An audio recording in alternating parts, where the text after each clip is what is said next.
Aurangabad news में आपका स्वागत है। अभी हम जयसिंहपुरा में जो औरंगाबाद की जानी मानी शख्सियत है, सोशल वर्कर है और आप फाउंडेशन भी चलाते हैं और मोहम्मद अजहरुद्दीन साहब के पीए भी है मुजीब खान साहब। जो जितने भी मुस्लिम मसाइल होते हैं औरंगाबाद में या महाराष्ट्र में या पूरे हिंदुस्तान में, तो मुजीब खान साहब सबसे पहले सबके सामने नजरों के सामने आते हैं और जो भी मेमोरेंडम देना होता है और जो मिनिस्टर से बातचीत होती है मुस्लिम मसाइल के एजुकेशन के ऊपर, मुजीब खान साहब सबसे पहले सबसे आगे लाइन में खड़े होते हैं। और अभी अभी चर्चा का विषय बने हुए हैं मुजीब खान साहब कि मुजीब खान साहब ने आरएसएस के प्रमुख मोहन भागवत जी को एक लेटर लिखा है, जिसमें मोहन भागवत साहब ने कहा कि कुछ लोग जो है मस्जिदों के नीचे मंदिर तलाश कर रहे हैं और हिंदू बड़ा नेता बनने की कोशिश कर रहे हैं, ये गलत है। तो उसका पूरे देश में स्वागत किया गया, मुजीब खान साहब ने भी स्वागत किया और मुजीब खान साहब ने एक लेटर लिखा है। उस लेटर की तफसीलात क्या है मुजीब खान साहब से जानते हैं। सर, हमारे चैनल पे आपको स्वागत है और अभी हमने दर्शकों को बताया कि आपने आरएसएस प्रमुख मोहन भागवत जी को एक लेटर लिखा है। क्या वजह थी लेटर लिखने की और उसमें क्या लिखे? सबसे पहले तो मैं आपको बता दूं कि इसकी शुरुआत की हमारी होनहार नौजवान लड़की इंटेलेक्चुअल जो इंग्लैंड से पढ़ के आई है, जो समाजवादी पार्टी के मेंबर ऑफ पार्लियामेंट उनका जो है स्वागत करता हूँ, मुबारकबाद पेश करता हूँ।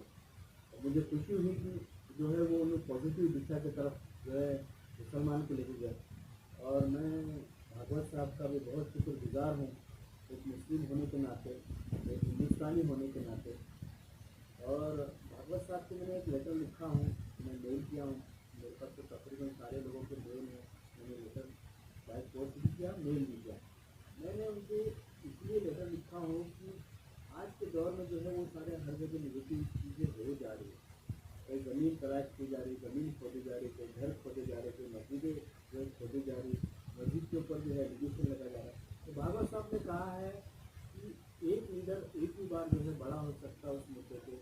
राम मंदिर का मामला था, वो हो गया। अब हम नई दिशा की तरफ आए, नई सोच की तरफ आए और पुरानी चीज़ों को छोड़ के देश के विकास की तरफ आए। और ये सारी चीज़ें होना नहीं चाहिए, मोहन भागवत साहब ने कहा। तो उनके वर्ड्स बहुत मायने रखते हैं इस देश की पॉलिटिक्स के ऊपर, उत्तर प्रदेश की पॉलिटिक्स के ऊपर। इसका मैं तहे दिल से शुक्रगुजार हूँ। और मैं जो है आपने मोहब्बत का एक कदम बढ़ाया है, मोहब्बत के 100 कदम बढ़ा के आपको अपने गले लगाना चाहते हैं। और मेरा माशरा जो है वो परेशान है, आपने हमारे साथ खड़े हो, इसका मैं तहे दिल से मुजीब खान साहब, अभी जो चल रहा है यूपी के अंदर, आजम खान साहब जो है मुस्लिम मसाइल को लेकर के हिंदुस्तान में नंबर 1 पेड़ा बने हुए थे। उनका एक कॉलेज भी है वहाँ पर और मुस्लिम जो स्टूडेंट है वो बहुत फ़ायदा उठा रहे थे। पर आज आजम खान साहब जेल में है, उनकी पूरी फैमिली बुरे हाल में है और हिंदुस्तान का कोई मुसलमान है जो आवाज़ उठाने के लिए तैयार नहीं। क्या लगता है ये? आपने सही कहा है कि मैंने भागवत साहब की जो लेटर लिखा है उसमें आजम खान का भी जो है मैंने जोर दिया है कि आजम खान एक ऐसी शख्सियत है जो सबसे सीनियर पॉलिटिशियन है, सबसे ताकतवर पॉलिटिशियन, सबसे इंटेलेक्चुअल पॉलिटिशियन है और बहुत ही अखलाक और अदब से बात करने वाले पॉलिटिशियन है। हालांकि वो समाजवादी पार्टी से जुड़े, लेकिन वो हिंदुस्तान के एक मुसलमान काबिल शख्सियत है। उन्होंने यूनिवर्सिटी बनाई है उत्तर प्रदेश में, वो जो काबिल तारीफ है। एक मुसलमान ने कम से कम सोचा कि सही मौलाना अब्दुल कलाम आज़ाद के और जाकिर हुसैन के बाद कोई एक ऐसी शख्सियत आई जिसने मुसलमान को कलम की ताकत देने की कोशिश की। मैं उनका भी हमेशा से जो है हमेशा से उनका फैन फॉलोइंग रहा हूँ और उनके सारे जो है मैं मैसेज जो है देखता था, उनके लोकसभा के अंदर भी जो स्पीचेस रहते उसको फॉलो करता था। मैंने उसके ऊपर भी भागवत साहब से रिक्वेस्ट किया कि सर आपने इतना बड़ा जो है कदम उठाया, एक और दिशा की तरफ जाइए, आजम खान की फैमिली की मदद करने की कोशिश करिए और उत्तर प्रदेश के मुख्यमंत्री से बात करके सही रास्ता निकालिए मोहब्बत का, ताकि उनका परिवार जो आज जेलों में है, उनकी बीवी जेल में है, उनका बेटा जेल में है, वो खुद जेल में है और कहीं कोई माशरे के जो हिंदुस्तान के इतने बड़े लीडर हैं लेकिन कहीं कोई माशरे के लोग उनके मदद के लिए नहीं आ रहे। मुझे भागवत साहब से उम्मीद है कि आप इस दिशा में उनकी मदद करेंगे और हम उम्मीद को जो है हमेशा बरकरार रखें। मुझे सर देखने में आ रहा है कि हिंदुस्तान में खासकर यूपी के अंदर मुसलमान के ऊपर बहुत जुल्म ज्यादती हो रही है और जितने भी खबरें वगैरह आती है तो उस पर देखा जाता है कि मुस्लिम की दुकानों पर बुलडोजर चलाया जा रहा है, मसाजिदों पे दरगाहों पर बुलडोजर चलाया जा रहा है। तो आपने आरएसएस के प्रमुख मोहन भागवत जी को लेटर लिखा है, तो क्या उस ताल्लुक से भी आपकी बातचीत हुई या लेटर लिखा है? ये बेशक मैंने जो है देखिए, हिंदुस्तान का हर आदमी जहाँ पर भी अगर जुल्म होता है या किसी के साथ अन्याय होता है या नाइंसाफी होती है, मुसलमान ने किसी भी मजहब का, क्योंकि वो हिंदुस्तानी मेरा भाई है, और जब हम पैदा हुए तो हमारे आगे लिखा गया इंडियन, और जब हम मरते हैं हमारे डेथ सर्टिफिकेट नहीं आता, तो हमारे लिए सब एक है। लेकिन यूपी में ज़्यादा मुसलमानों पे जुल्म हो रहा है, बहुत ज़्यादा जुल्म हो रहा है। कई दुकानें जो है तोड़ी जाती, कई घरें जो है बुलडोजर से उड़ाए दिए जाते, कई कारोबार ध्वस्त हो जाते। किसी एक नेगेटिव इंसान की वजह से सारे मुसलमानों के ऊपर ये जुल्म ज़्यादती नहीं होना चाहिए, क्योंकि वो भी हिंदुस्तानी है, वो भी आपके भाई है। तो मैंने भागवत साहब को इस पर भी रिक्वेस्ट किया है कि आप यूपी के मुख्यमंत्री से आप रिक्वेस्ट करिए कि ये भी आपके ही है, वो भी आपके हैं, सीधा भी आपका है, दायां भी आपका हाथ है, दोनों हाथ है। अगर दोनों हाथ मिले तो एक ताकत होती है, और देश का विकास होगा, यूपी का विकास होगा। उस दिशा में काम करना चाहिए योगी आदित्यनाथ जी। मुझे सर देखने में आता है कि आपके चर्चे बड़े चलते हैं कि आप केंद्र सरकार में, केंद्र के जो एमपीज होते हैं, असेंबली में जो आमदार होते हैं, सबसे ताल्लुकात है आपकी। तो अब आप शहर में आते हैं, अपने महाराष्ट्र में आते हैं, अभी नई सरकार बनी है और महाराष्ट्र के मुख्यमंत्री देवेंद्र फडणवीस बने हैं, और मुस्लिम मसाइल बहुत है। महानगर कारपोरेशन बंद हो चुका है, मुस्लिम समाज पिछड़ा और पिछड़ते जा रहे हैं, एजुकेशन के लाइन में भी मुसलमान बहुत पीछे है। तो क्या आप देवेंद्र फडणवीस साहब से भी मुलाकात करके इस मसाइल पर बातचीत करेंगे? बेशक, सबसे पहले तो मैं देवेंद्र फडणवीस जी को मुबारकबाद देता हूँ। मेरे और उनके काफ़ी पुराने रिश्ते हैं, मैं पिछले 25 साल से उनको जानता हूँ। गोपीनाथ मुंडे साहब की वजह से मैं देवेंद्र फडणवीस को जानता हूँ, और फिर कई बार हमारी मुलाकात होती है, तो मैं उनको सबसे पहले मुबारकबाद देता हूँ।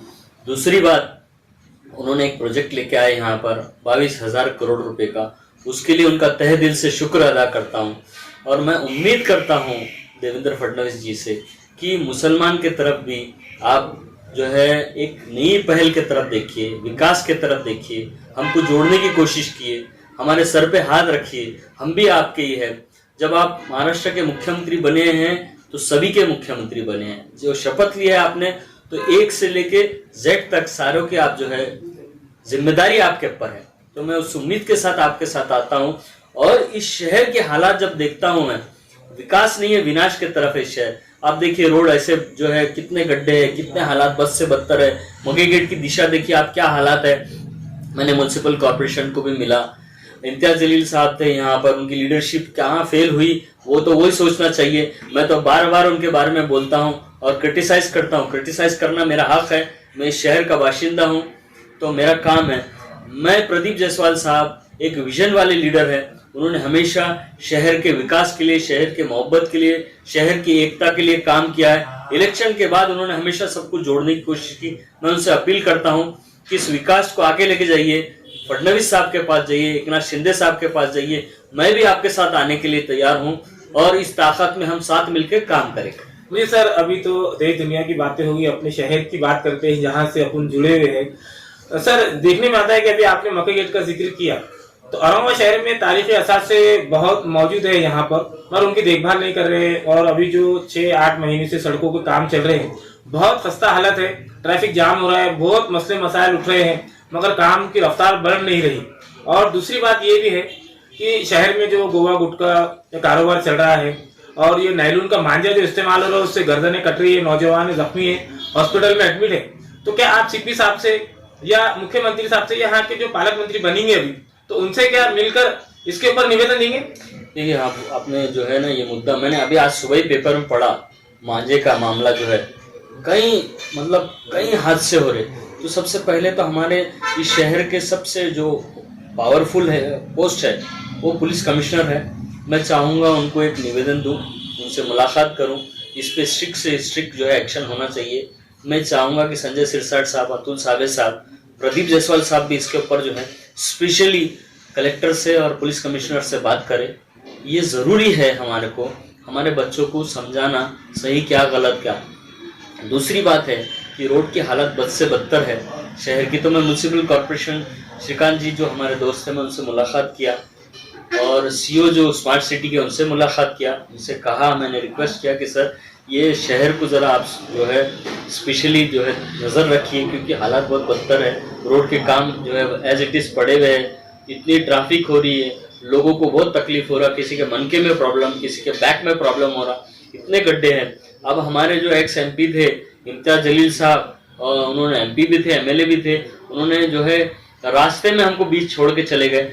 वो कहते हैं कि जो है हमने तो दुनिया जीत गई, लेकिन तुमने अपनों को हार गए।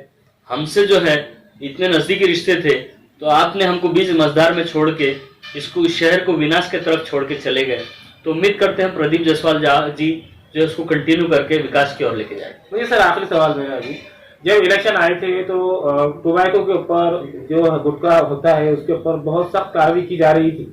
तो अभी त्यौहार आते हैं, त्यौहार मनाना चाहिए, मगर ये जो मांझे का मसला आ रहा है ये ज्यादा मसला तूल पकड़ रहा है, इससे बहुत तकलीफ हो रही, पंछी वगैरह भी जख्मी हो रहे, जानवर भी, इंसान भी जख्मी हो रहे। तो इसके ऊपर सख्त इकदाम, सख्त कार्रवाई कब करेंगे सिद्दीकी साहब, उसके ऊपर क्या करेंगे? जो आपने कहा है गुटखे का, देखिए हमारे बच्चों का फ्यूचर अगर हमें देखना है, हमारे हालात जो होते हैं वो बच्चा समझ नहीं पाता जब वो गुटखा खाता है, लेकिन ये इतना जहर है इसके अंदर कि बच्चों का आज सबसे ज़्यादा कैंसर मरीज आप देखिए यंग बच्चे, यंग।